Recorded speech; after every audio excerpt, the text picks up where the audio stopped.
What is up, everybody? It's Kelpsy, and today I am back with my Stamina Sorcerer build, which is a bow build.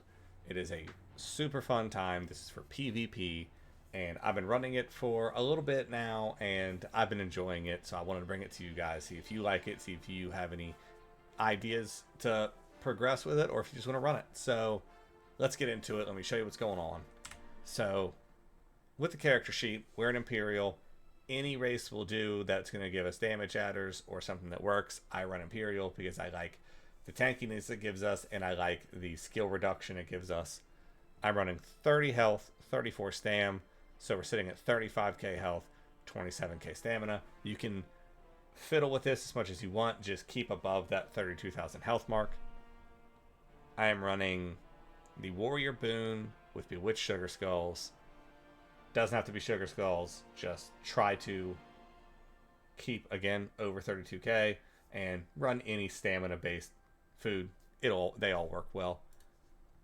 For our skills, I am running Streak, Crystal Weapon, Bound Armaments, Haunt and Curse, Twilight Matriarch with Power Overload. Now, Power Overload, some people want to run the Bow Alt. That also works really well here. I personally like the Power Overload because it complements the build itself. Twilight Matriarch also is not needed if you can keep under that 30. If you keep over the 32k health, we are tanky enough in the armor that we're running. We are completely fine without it. I just like to use it to body block because I do a lot of Imperial City stuff, and it keeps Nightblades off my ass because most Nightblades don't tab target; they just manually target. So it's easy. It's a big heal. I just like running like that.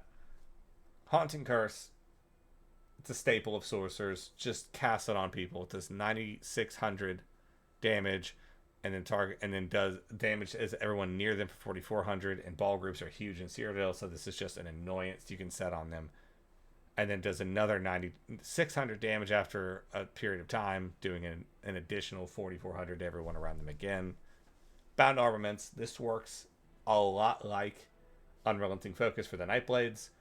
You don't have to set it anymore. You used to have to cast it to activate it. It's no longer the case. It just exists.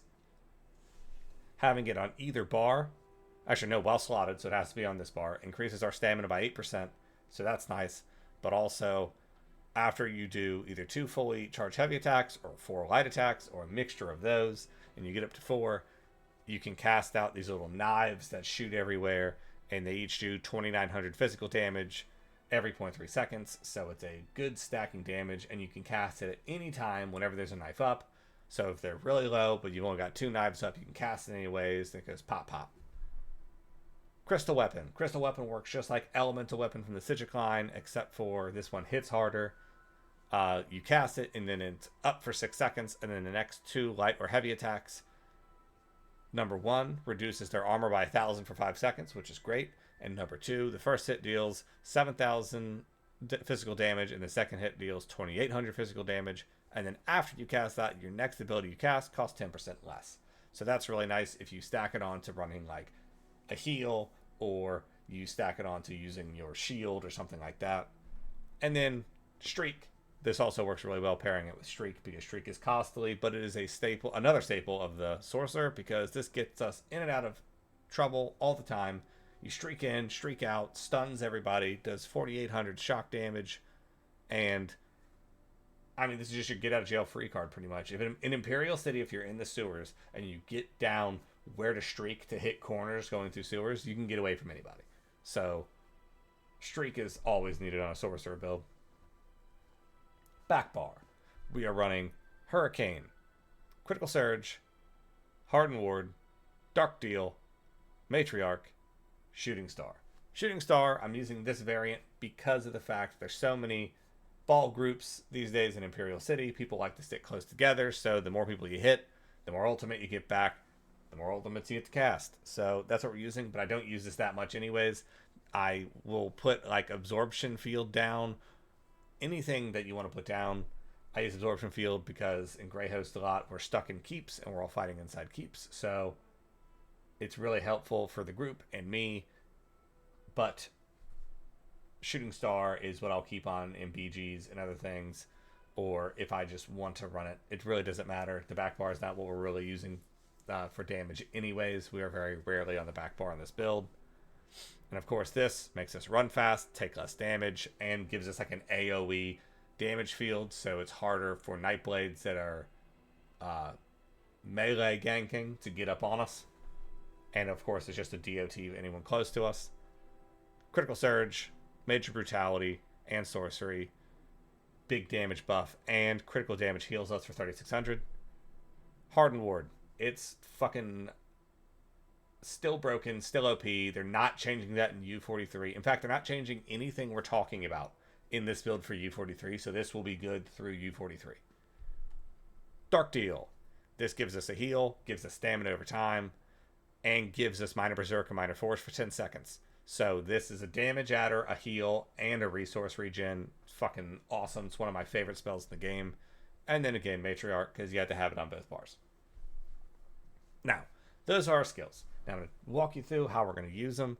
Basically, you want to keep Hurricane and Critical Surge up as much as you possibly can. If you're going into a fight and you have the time to preemptively prepare, cast Dark Deal going in, because Dark Deal going in will give us that damage adder, but also give you a stamina regen over time.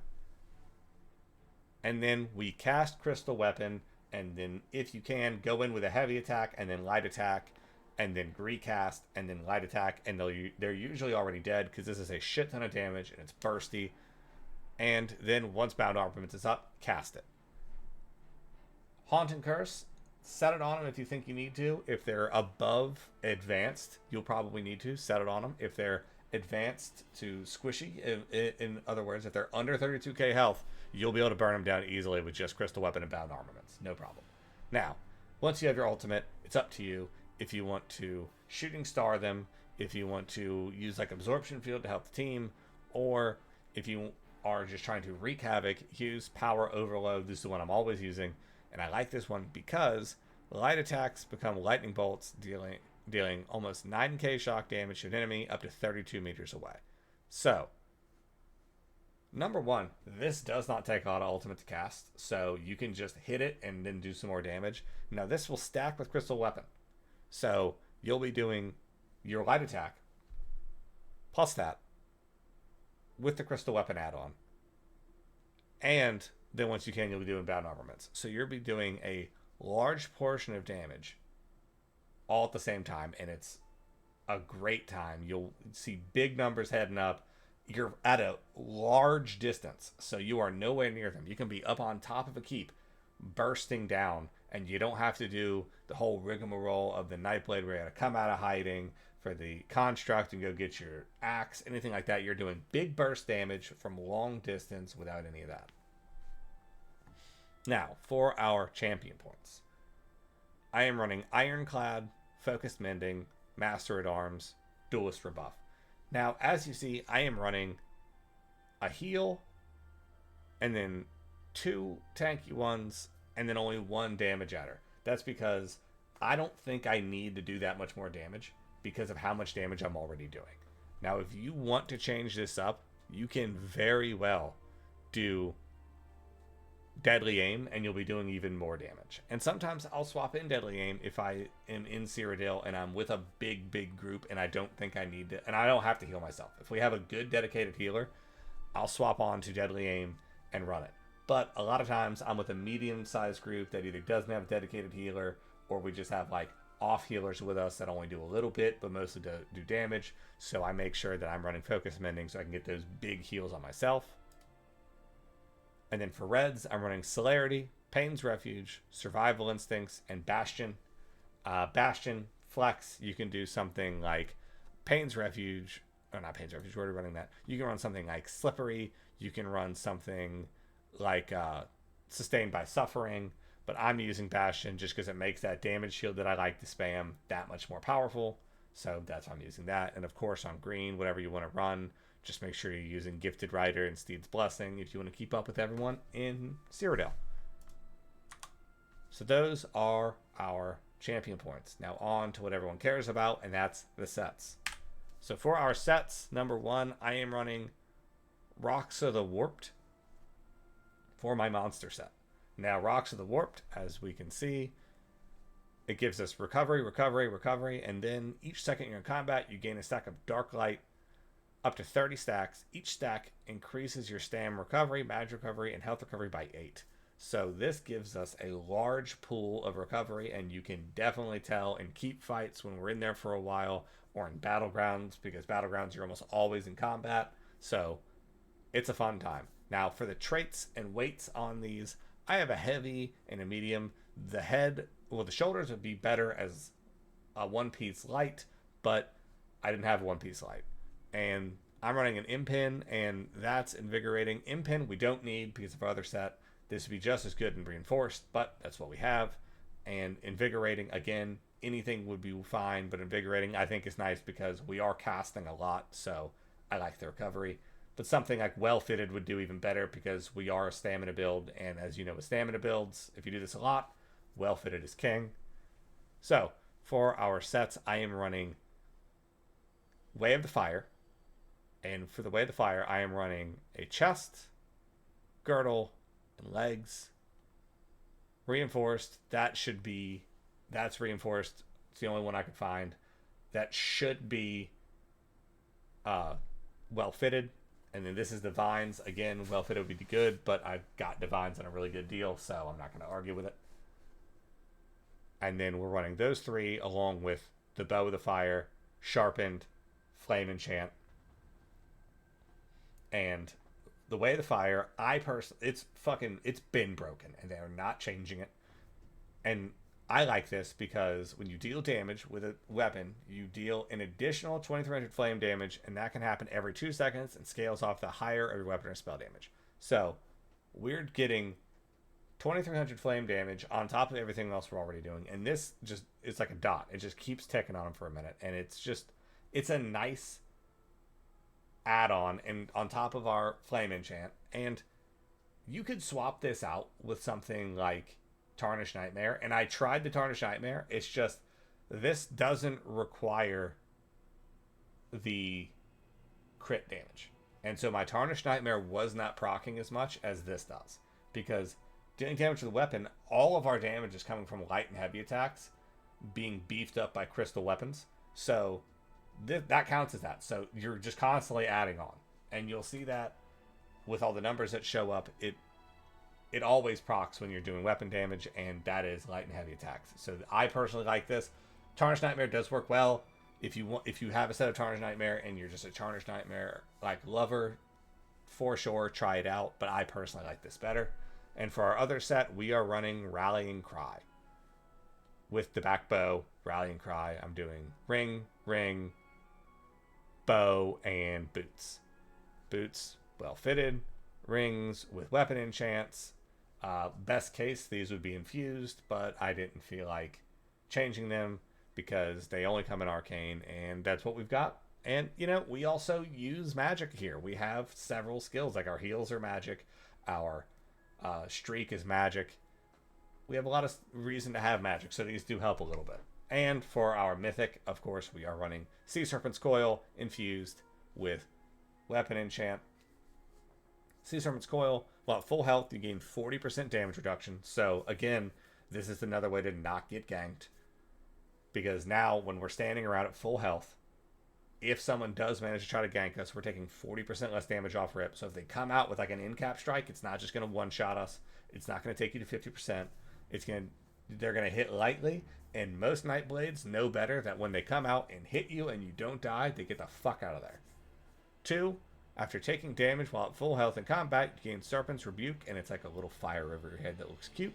Now, you do snare yourself for 40%, but you gain Major Berserk and Major Courage, increasing your damage done by 10%, and your weapon spell damage by 430. So it's increasing your damage by a large margin. You are snared a bit, but with the amount of mobility we already have with this, you don't have to care about that.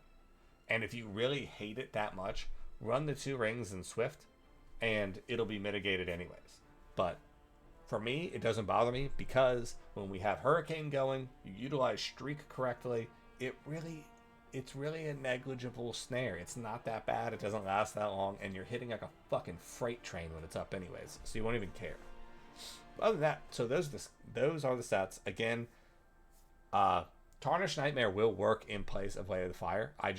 I just like Way of the Fire more. I think it's broken, and you don't have to worry about it critting, and we don't have the passives the Nightblade does about coming out of invis and always critting. So using this where it doesn't require a crit, I personally like. And with the flame damage, just it can occur every 2 seconds. Like that's pretty frequently. 3, So 2. So this is how the build set up. Again, there's a lot of flex spots as always. I tell everyone these builds are a guideline to show you guys what I'm doing, so that then you can build off of it. I don't know why a lot of people come on here and always freak out saying, "Oh, I run a Khajiit and that's better." I explicitly state that I don't run purely meta builds because I think they're boring. We could all just get on the same thing and just run the same meta build. Way of Fire and Rallying Cry are meta sets as well as Rocks of the Warp. Like all of it's pretty meta, and I just like giving everyone flex options and different things that you could do that aren't the same statement and aren't the same things. And I think this build's really fun. And if you think it's fun, let me know. As always, thanks for coming to check out the build. Thanks for checking out the channel. Don't forget to like, sub to help support the channel. And yeah, stop by the Discord if you have any questions. I'll be getting back to streaming sooner or later. I'm not up right now. I have to wait to try to get my capture card for my other PC up and running, and hopefully that will make it better. Otherwise, I'm still having a hell of a time recording while in Cyrodiil. But as always, thanks guys. I'll see you next time.